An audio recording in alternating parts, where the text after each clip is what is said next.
Good evening, Jeters. I was kind of minding my own business this evening, just doing an editing pass over a research paper I'm involved in. By the way, my apologies, team. I'm going to get right back to that. Somebody lit a fire in me on GTT, and so I needed to record this VOD real quick. This is going to be a short one, I think. We're going to talk about why big tech needs LLMs and what they'll do to ensure that they can corner that market in not such great ways. But before we get to that, I want to chat about some of my new friends over at OmniStraight. This is Kamal, this is Alok, and we are, I think, similarly inspired startups in the Valley. Now, I know Silicon Valley is getting a little bit of a bad rap these days, and some of that, a lot of that, fully justified. There are a lot of fakers, and there are a lot of money grab people that are doing stuff that I don't necessarily love. But not everybody in the Valley is like that. And that's why I wanted to mention my friends at OmniStraight. We've been talking with them for a couple months, but today's the first day that I really got a chance to sync directly with their founding team.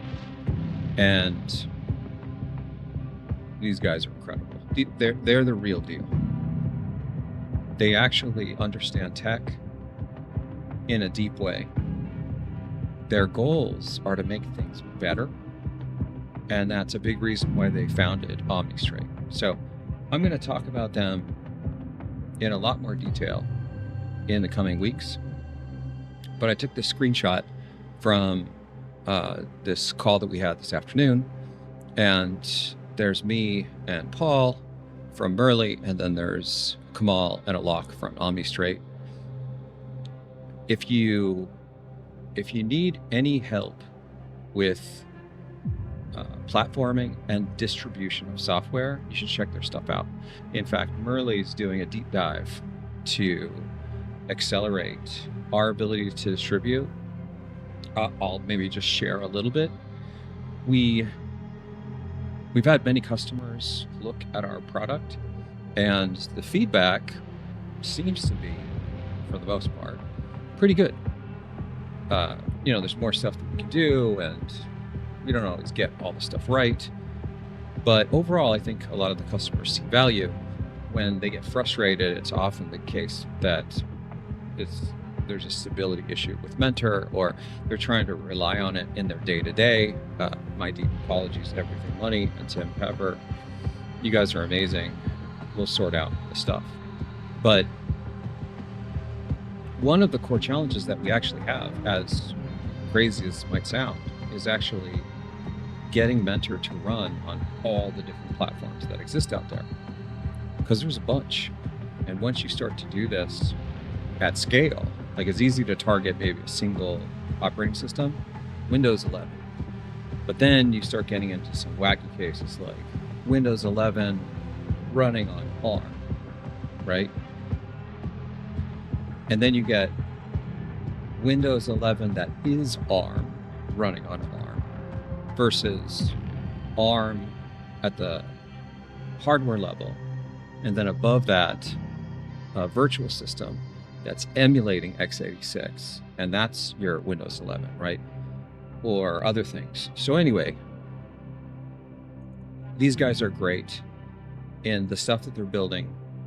They've been doing this type of technology for a long time. Serious veterans in, I think part of their origin story was Amazon and AWS, and coincidentally, we're going to talk about Amazon tonight. That's right. So, and keep in mind, these guys have since left the building, so don't blame them.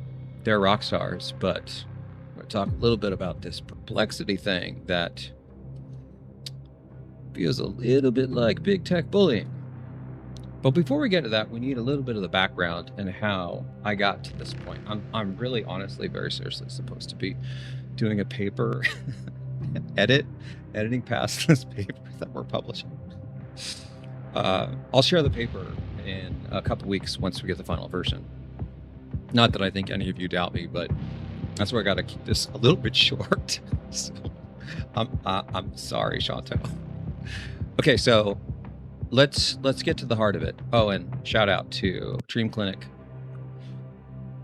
Love you, buddy. So earlier today, Gutsy David posted this comment.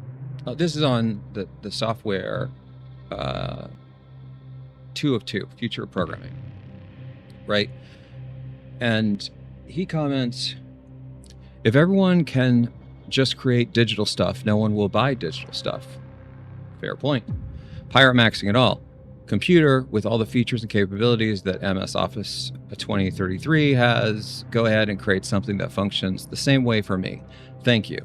Heck, will any of those apps even matter? The data is what matters. So like pretty much everything else disappears. Ooh, deep take, right?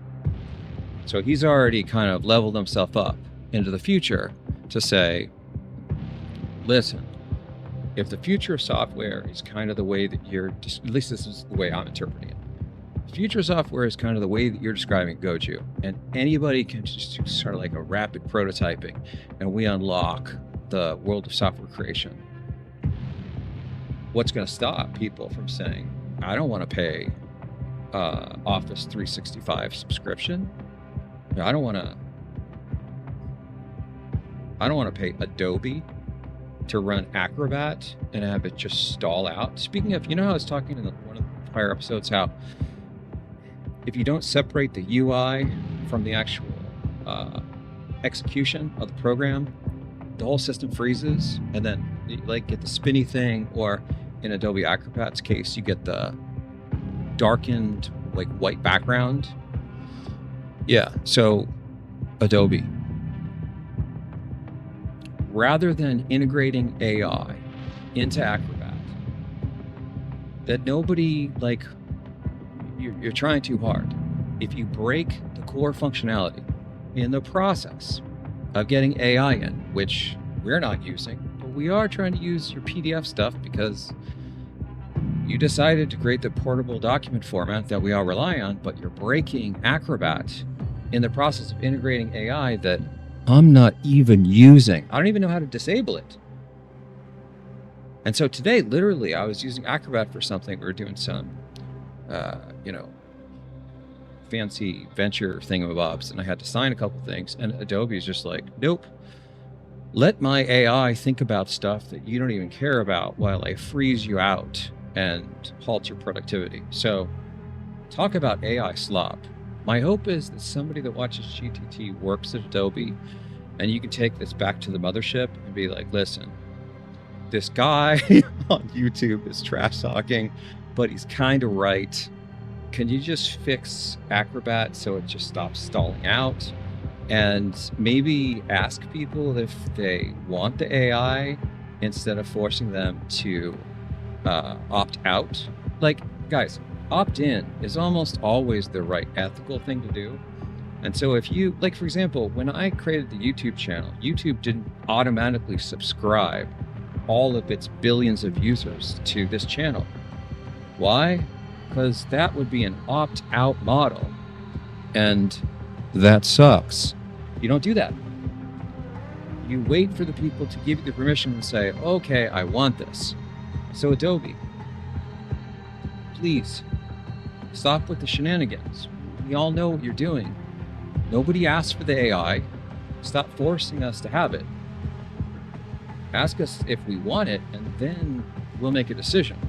Don't force us to take your AI slop, and it impedes our forward progress. It's not great. It's not a good look, and I guarantee you I am not the only one that's experiencing this. And what you're doing is, like, here's what you're doing.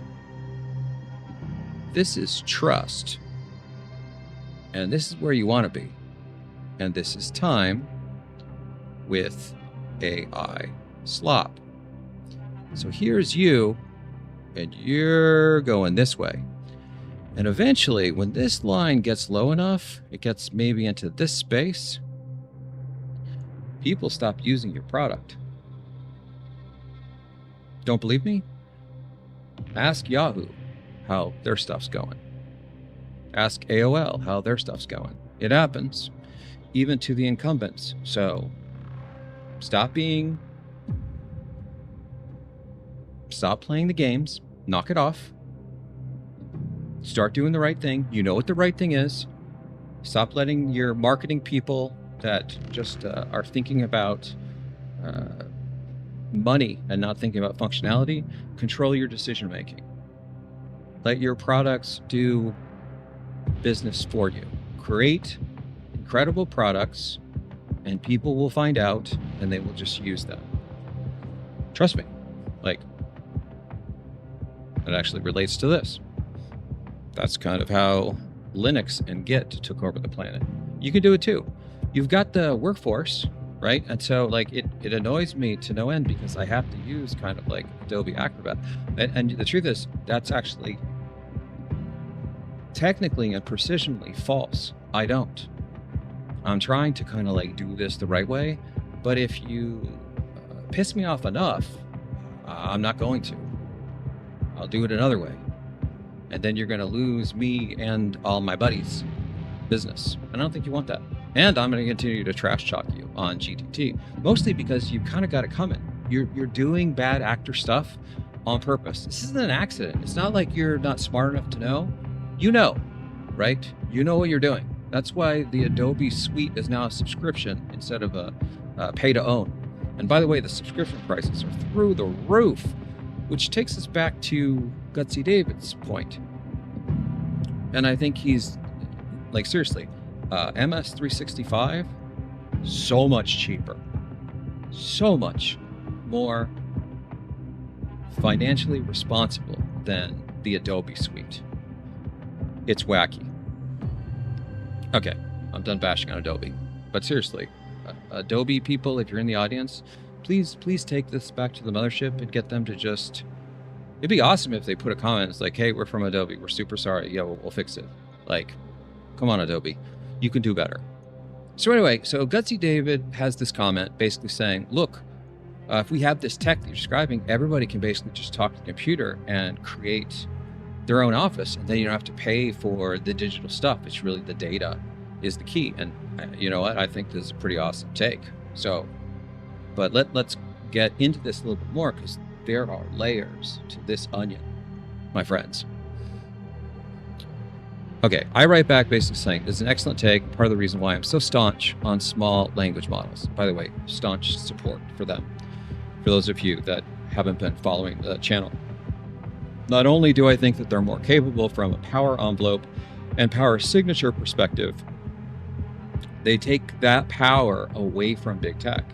Like, there's so many wins here that, like, first of all, if big tech is allowed to run away the way that it appears to be going right now, they'll probably destroy the planet simply because they're using so much power on language models, and they think that this is the future. They're going to make bad ecological decisions for society in the pursuit of more money.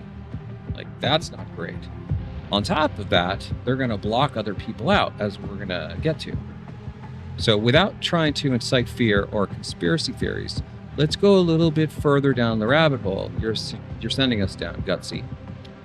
Imagine if small language models, who the whole world can create, okay, technically not yet, but I think we'll get there. Just like most computers today can play video, there was, believe it or not, a period of time just a little bit ago when computers actually couldn't play videos. Actually, one of my side quests in life, serious story, I just wanted a laptop that I could take with me on some of these family trips. This is when I was like in my late 20s or something. I was kind of had to go on a lot of these family trips. And, you know, I love my family. It's great. But sometimes, you know, it's like, I'm a tech nerd. And so I wanted to tech nerd out. So all I wanted to do was just be able to bring my laptop, pop the Matrix into the DVD player and watch the Matrix on my laptop. Literally, that's all, or maybe something like this, right? That's all I wanted to do. And you couldn't do it. You couldn't do it. Like the compute wasn't there. Again, this was a laptop, right? Because I was traveling to wherever the family was. I could take my PC or something. So I think on the PC, you could do it. So anyway, that problem is solved now. I can watch the Matrix on my laptop. In fact, it's evolved so much, I can like watch the Matrix on my like Sony guy. By the way, if you this is for like the serious nerds out there, the Sony candy bar phones, there's something really incredible about watching movies on these things, because this is like, I think this is 21:9 or something.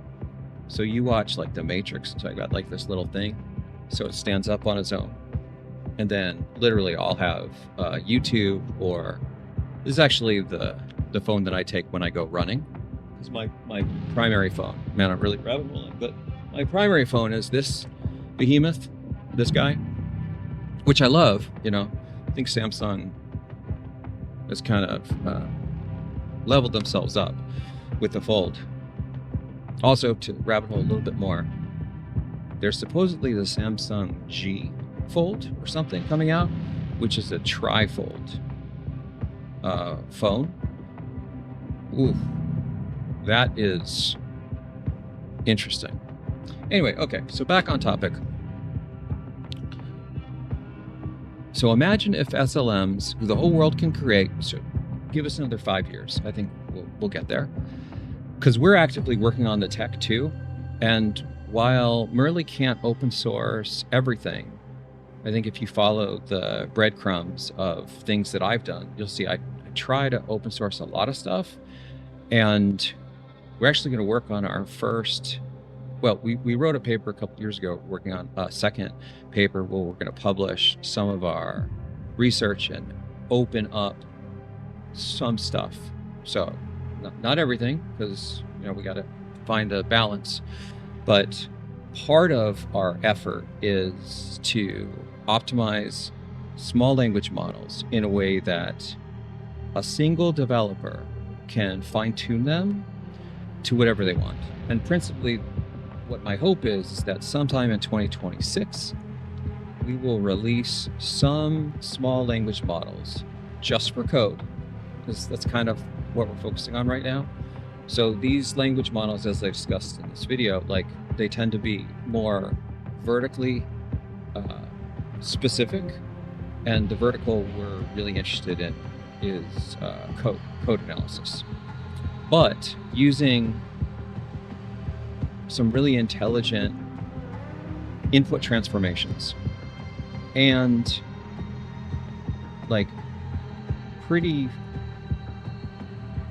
intense fine-tuning to elide away some of the unnecessary neurons, and way beyond simple things like dropout or like various layer coalescence, like much bigger things than that type of thing.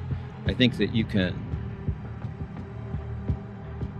get at least a 10x, maybe a 100x reduction, and not lose too much fidelity, right? So I realize this is a bit vague, and part of that is I don't actually have all the concrete numbers just yet, but we're working on those. Actually, we have our own, I think I mentioned this at one point, we have our own small language models that we have fine-tuned, and we're working on a number of other things to make them available to everybody.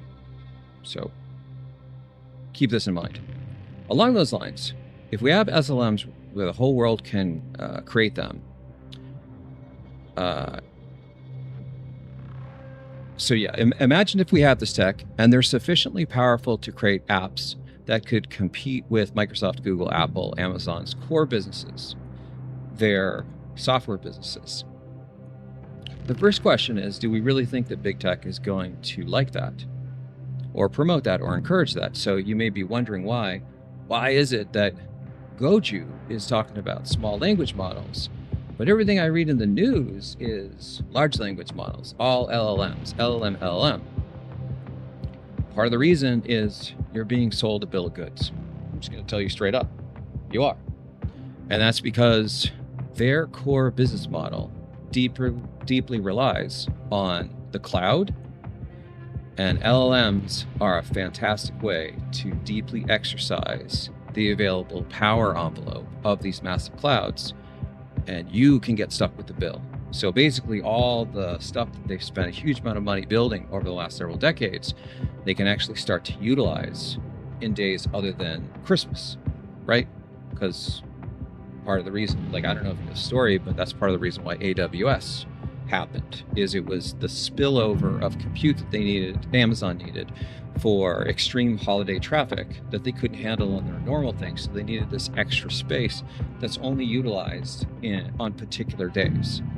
New Year's Day, Christmas Eve, things around the end of November, all this, 4th of July, all this stuff, Halloween. So they need to be able to handle that traffic, but they also don't want to have all this extra compute that's doing nothing. So, at least this is my understanding of the lore. Feel free to correct me if I'm wrong about this. I only know the stories. I've never actually worked at Amazon, although I've worked with Amazon in the past. By the way, too, just to clarify, when I'm throwing a big tech company under the bus, I'm not throwing the people that work at the big tech companies under the bus. Like, I understand this whole, you got to feed the family and you got to take care of your own. I get that, right? And most of the people that are on GTT, I think that you're engineers, you're developers, you're just trying to make ends meet. And, you're not the one that's doing a lot of this exploitation of, the working class or whatever, like some of these big tech folks are. So please know that I'm not picking on you. Who I'm picking on are people that are in the driver's seat that know better, and they are choosing not to do the right thing because it's bad for their pocketbook. And that's it, their checkbook, right? It reminds me of the Timnit Gebrew stuff at Google when Mr. Dean, I'm actually a little bit of a fan of Jeff Dean, or I was. I think maybe I've even met him in person. He's at one of the events at the uni for SysML or MLSys. But the way he handled that situation, I think, was not great. And also, speaking of hiding things, that paper was about the carbon emissions of using large language models for inference, right? Because if they're, I'm really rabbit holing here, but if those language models use a lot of power for training, but the training is a one-off, you could sort of argue that, look, it's not great, but you only do this once, even if that's sort of patently false. And so those of us that might be on the fence and kind of think, well, we kind of understand it. It's not great, but it's a one-off, so it's not that bad. That I think could be at least contextually, ethically reasoned away. But if you focus on the inference, which is done over and over and over and over again, every day, every hour, every minute, constantly, and there is a massive power footprint that is unacceptable for society at large, now we've got a problem. And I think that that's what that paper was starting to hint at. And so the paper got shut down. People were fired. An entire ethics team was fired, as I understand it. Not great. Not a good look. And again, all in the spirit of making sure that large language models are protected. So more data for you. And if you don't know the lore, feel free to Google this after. This might be one of those few rare cases where maybe you should Bing this. Anyway, so maybe this is part of the reason why big tech continues to say LLM, blah, blah, right? Okay. We probably all know this piece, but let's go a little bit further down this rabbit hole. One, because of the potential to level the playing field with small language models. Think of small language models again like open source. Is they're the way to keep big tech honest. So they're going to go out of their way. Many of them, at least the people that are like only pretending to be good. So they're not really going to lean into that. And instead, they're going to be very motivated by the large language models, right? Because they can control that. But it's deeper than this. So this next section, I talk about how big tech is massively incentivized to keep things in the LLM space. Why? Non-big tech companies, people can't create LLMs. Okay, we know this. It's a power play. They never publicly admit it. We know what they're up to. It's the same with Microsoft being anti-open source. Back in the day, I don't know if those of you, I know many of you are from the younger crowd, at least that's what the demographic data says. So this might be before your time, but I think it was back in the 90s, maybe. Microsoft was massively anti-open source. They literally tried to kill the open source movement. I think they actually went after Linus Torvalds directly. It was bad. I mean, they were trying to influence governments. It was like, this is a real thing. This is part of the reason why I don't feel even the slightest sense of guilt anytime I start bashing on Microsoft. And keep in mind, I think Microsoft actually builds a lot of good products. But just because you build good products doesn't give you the right to try to control the narrative and change the technological landscape that would potentially move society forward. That is so corrupt. It's unacceptable. Like, seriously, again, think about what would have happened if Microsoft won that battle. No open source. Open source runs the world today. So anyway, they were massively anti-open source. It's a game changer. And then coincidentally now, Linux is more reliable than Windows. I think there's actually like even a Linux-based Windows now. I think I heard that somewhere. But for those of you who don't know, the macOS kernel is using a particular flavor of Unix, as I understand it, which I think is the OpenBSD kernel. That's Berkeley Systems Development. But it wasn't always the case. Back in OS 9, so before OS X, and I only know this because there was actually one of those poor engineers that had to write code for Windows and the Mac, and this is before the Mac had a protected memory model. Oh my gosh, I mean, not having if you don't have a protected memory model, what can happen is if you have a memory overrun, you can just write over the kernel. I would literally take the entire operating system down constantly because I accidentally wouldn't have the memory stuff perfectly correct. This is back when I was like building the memory management system for various applications. I think this is the point where I started to get like kind of deep into template metaprogramming. And so I wanted to like really get into it. And so I convinced some people, I think, to let me rewrite the entire memory subsystem. And I did it using templates. And so I was controlling all the memory allocation, deallocation, access, all this stuff. Reference counting is all like in my little system. And I didn't get it right on the first 100 tries. It would just fail on Windows, but on Mac, I just take the whole system down. And you talk about a waste of time. So I'd take the system down. Okay, got to reboot the whole thing, which took forever. Then reload the compiler, then get all the stuff in place. Hope that I'm fixing the right thing. By the way, these are non-deterministic bugs, as most like memory overrun or underruns are. And I would do this dance for a couple of months. So for any of you young whippersnappers out there, I think you're super lucky that most of today's modern operating systems have protected memory subsystems, protected memory model.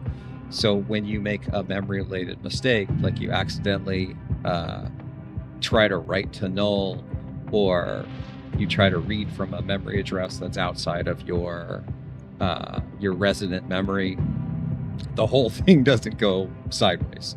I think I actually, just as an aside, I think I actually bricked a Mac once this way. Like, I bricked it so bad, like I think I somehow wrote into like the ROM, which you shouldn't be able to do. Yeah, so maybe that's not what it, anyway, whatever it was, is I literally bricked the whole machine. It wouldn't restart. I remember specifically because I had to call, I was pretty junior at the time.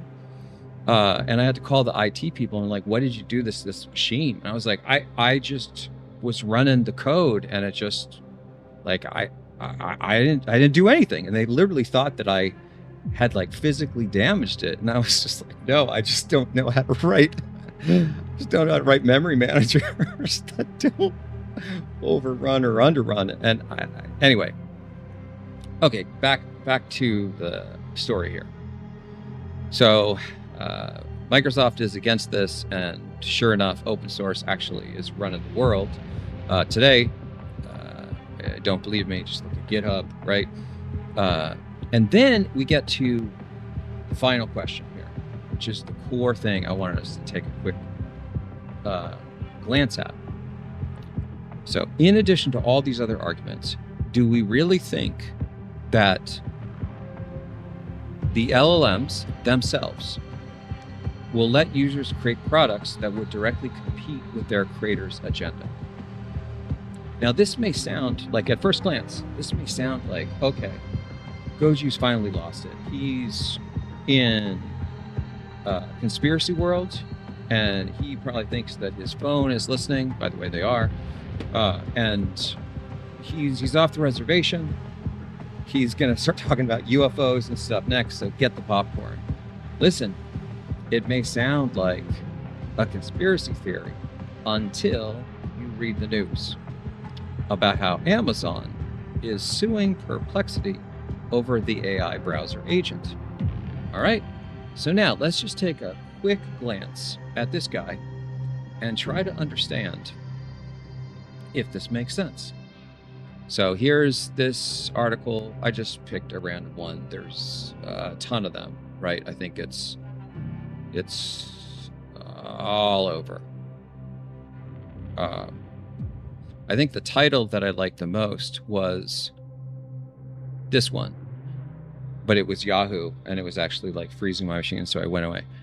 Amazon sues Perplexity to stop using its AI tool from helping shoppers at Amazon.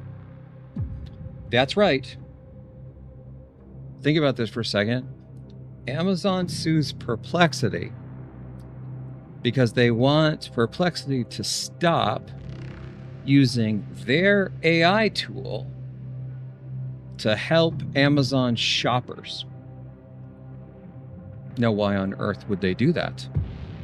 Well, a big reason why is, as our friend Gutsy David was actually hinting at, there's the data angle here, and there's a bunch of other stuff.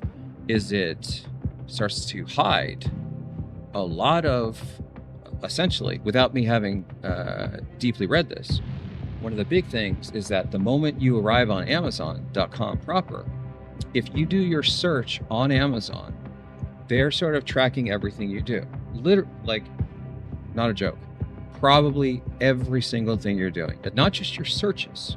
Okay, that's the part where I think people are like, oh yeah, they track the search. No. I'm talking about cursor movement.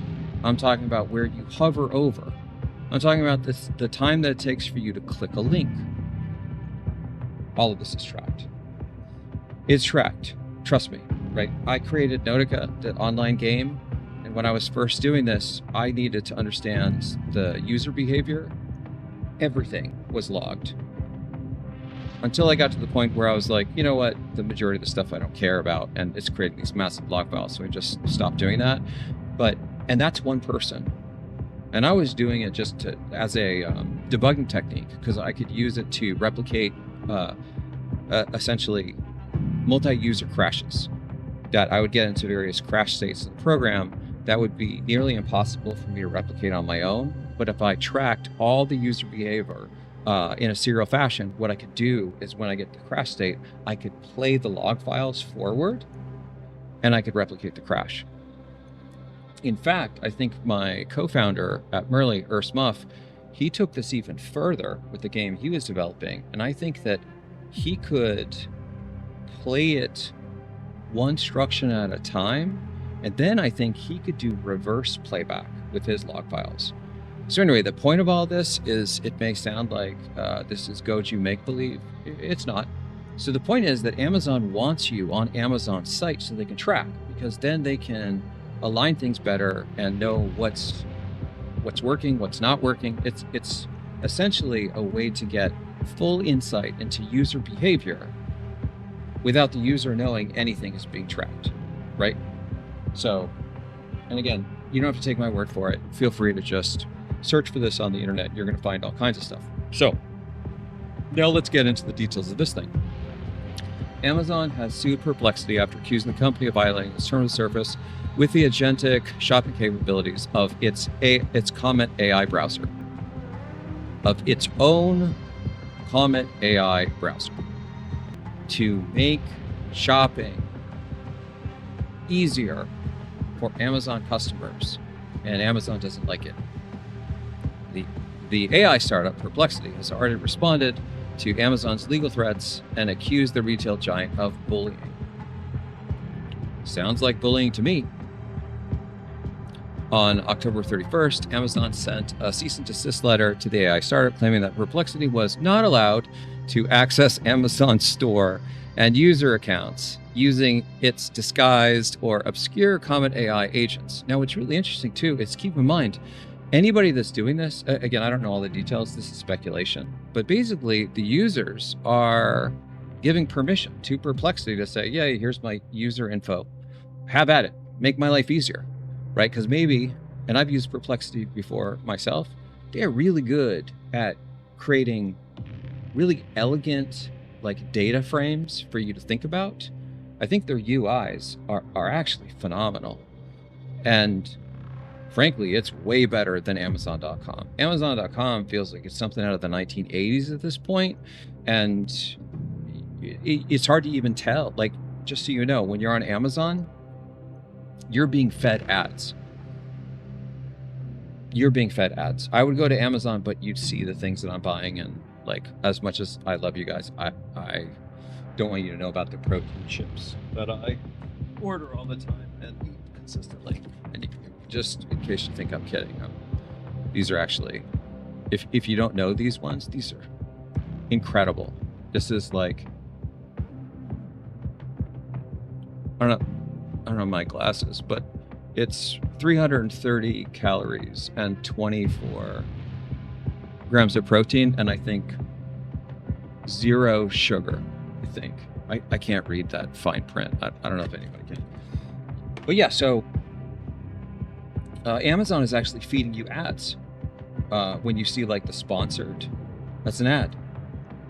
People are paying Amazon to sponsor their products, and so if you circumnavigate around that, you're hurting Amazon's business model, as well as you're losing their user metrics. So Amazon's fighting back on this. Now, this is strange, right? Because like, let's go back to this thing, is that they're arguing for the LLMs, right? They're like, LLM, that's what this thing is.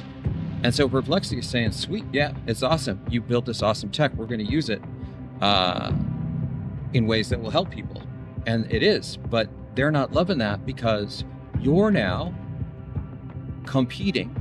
You are creating apps that are competing directly with their core business model.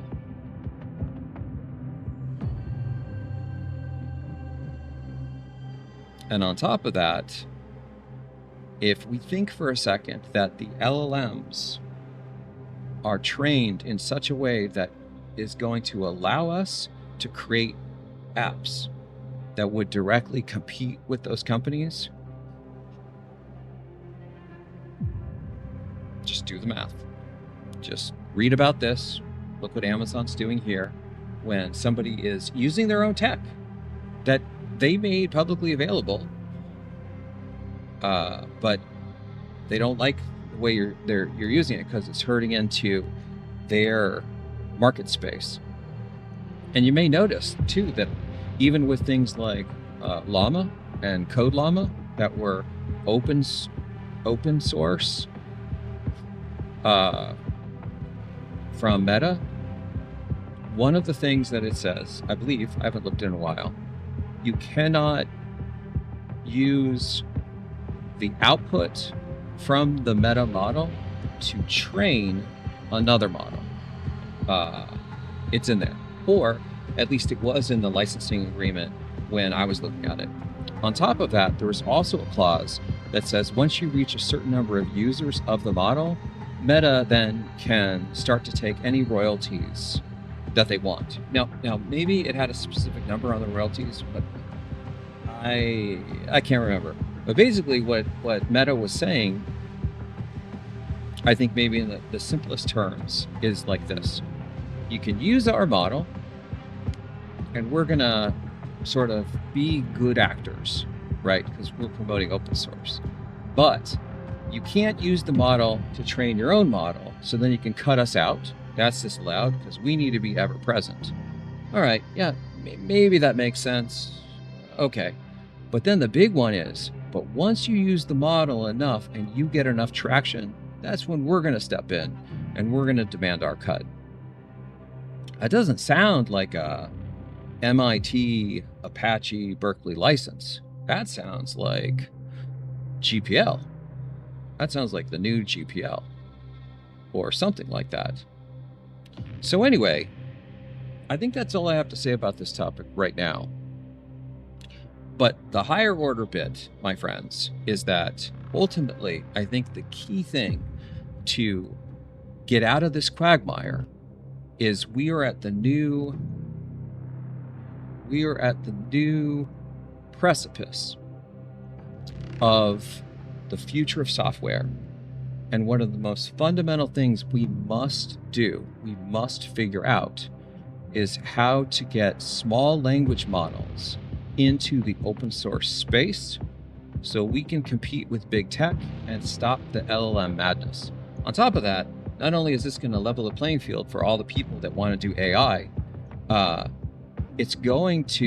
it'll level the playing field with the small players and the big players. So we can actually have our own actual David versus Goliath. The other thing, this is probably going to save the planet. And I'm not trying to be an exaggerated whatever. Like I'm pegging my CPU all the time, but like there's a point where you're going a little too far and you should start to feel like a little bad, I think, about the damage you're doing to the planet. Like, just be responsible. This is actually, again, I think one of the things that I really love about IBM is that a key reason why they funded Merle is the ecological reasons. Is they have said, and I think that this is their words, not ours, is we have the greenest AI tech they've ever seen, because it is literally like 6 or 7 orders of magnitude smaller in the power consumption, and that's by design. Now, I don't expect everybody to be able to figure that out. That took me working in the space for a long time, and basically being single-minded and focusing almost predominantly on how to build software and doing AI. So, but the point is that if we work collectively as a community and get small language models out there to where average people that are not owned by big tech or big tech themselves, we are not only likely to unlock a whole bunch of things that we're not supposed to unlock, and it'll level up the whole community, we'll probably very seriously help the planet significantly from a lot of irreparable damage that's probably going on right now. So, yeah, keep growing.